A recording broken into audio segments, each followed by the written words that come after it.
President Trump says the end of the war between Russia and Ukraine is now within reach. Today, the president spoke with Russian President Putin and Ukrainian President Zelenskyy about beginning negotiations to end the nearly 3-year-long conflict.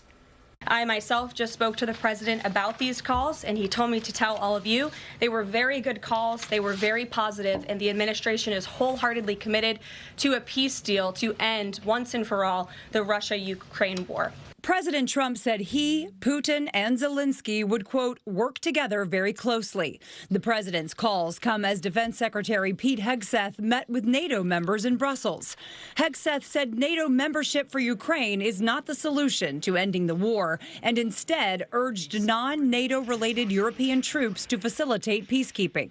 We must start by recognizing that returning to Ukraine's pre-2014 borders is an unrealistic objective.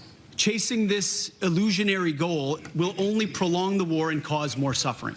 The United States does not believe that NATO membership for Ukraine is a realistic outcome of a negotiated settlement. The White House says CIA Director John Ratcliffe, Secretary of State Marco Rubio, and Special Envoy Steve Witkoff will facilitate negotiations between Russia and Ukraine. Witkoff was instrumental in securing the latest ceasefire agreement between Israel and Hamas and said today if Trump had won the 2020 election, the Russia-Ukraine war wouldn't have started in the first place. It just shouldn't have been.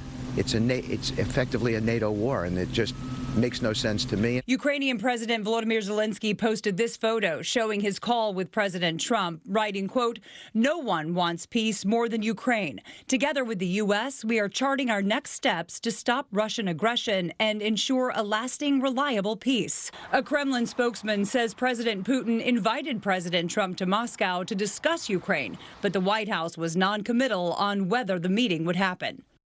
Vice President J.D. Vance and Secretary of State Marco Rubio are both scheduled to meet with President Zelenskyy in Munich on Friday.